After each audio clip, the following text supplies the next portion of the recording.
I just bought the Canon R5 Mark II, so now feels like a good time to go over my favorite first settings to change when I buy a new camera. I'm gonna go over 10 of them today, and I bet you there's at least a few of these that you didn't know about. These settings are great if you just picked up a new camera, or if you've been shooting with yours for a little while and you never really went into the settings that deep. And although I'm using a Canon camera in these videos, a lot of these settings are generally applicable to other cameras as well. So feel free to follow along. They might just look a little different on your camera. I want this video to mostly be cool hidden settings that you didn't know about. But first, I wanna give some honorable mentions because there's always a few things that I set up on a new camera that aren't super special or anything, but I feel like they're important to go over. First, I always set my camera up to shoot in RAW, not JPEG. I never shoot in JPEG. It's fine if you do for certain things, but shooting RAW is honestly just the best way to go if you want to retain all that information and be able to come back to your photos and edit them later. And I also turn JPEG off. You can shoot RAW plus JPEG on these cameras, but I have no need for the JPEGs.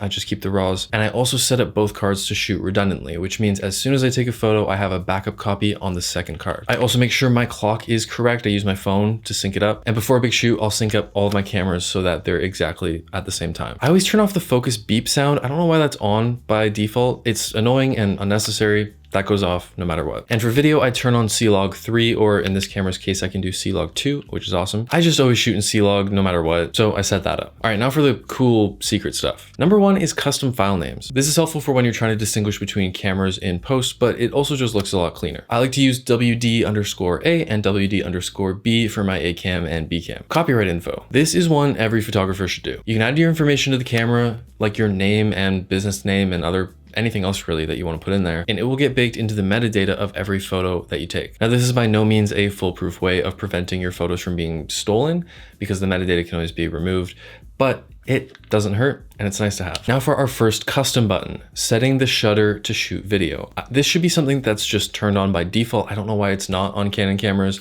You have a dedicated record button on the top of the camera, but in video mode, the shutter press by default doesn't do anything. Why?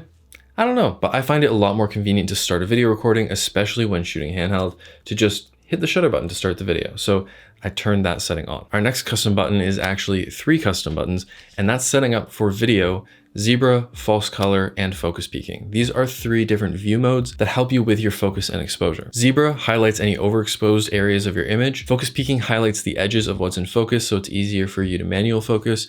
And false color shows the brightness ranges in different specific colors so that you can make sure you get things like your skin tone correct. I'm gonna set zebra to the manual function button next to the shutter. I'm gonna set focus peaking to the AF on button at the back of the camera. And I'm gonna set false color to the depth of field preview button at the front of the camera. Now, without going into the menus at all, I can switch between these 3 modes when I'm shooting video. It's super quick. The only other option is going into the menus and trying to figure it out there.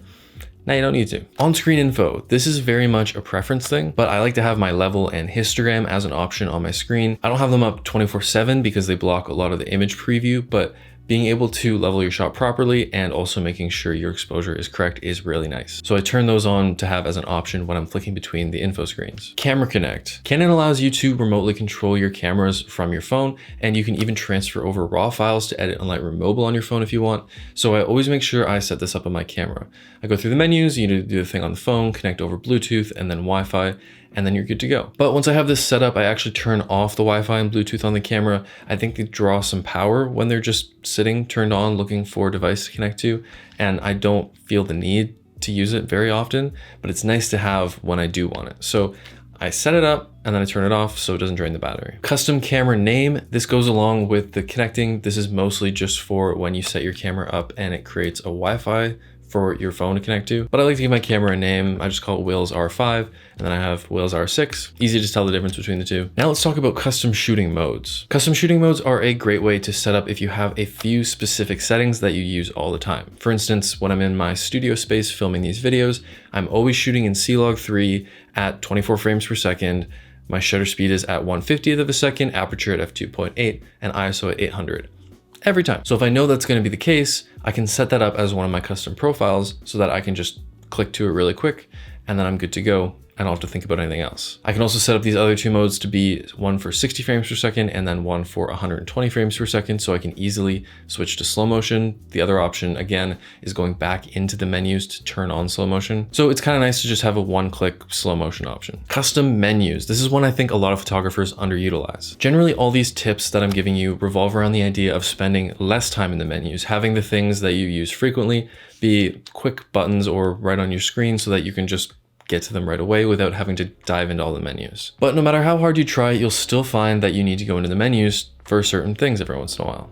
And that's fine. But even though the menus are really nice and organized, the Canon R5 Mark II at least has 37 different menu screens to go through. And a lot of those are settings that you set and then you never touch again. But there are certain things like formatting your card or setting up your interval timer that you are probably going to use pretty frequently. Thankfully, Canon allows you to create your own custom menus at the end. So I usually set up one for photo settings, one for video settings, one for audio, and then one for just general things like changing the time on my camera or formatting my card. And then for like 99% of the things that I need to go into my menus for, they're all right there with all the fluff cut out, just exactly what I need, ready to go. And that's 10. How many of these did you know? Did you know all of them? I hope not. I hope this was helpful in some way. Pretty much all of these are revolving around the idea of being able to use your camera a little easier, a little more efficiently. So if you didn't know these, I hope they help. But that's all I got for you in this video. I'm gonna make some more content around the R5 Mark II because it is a super cool camera, so stay tuned for that.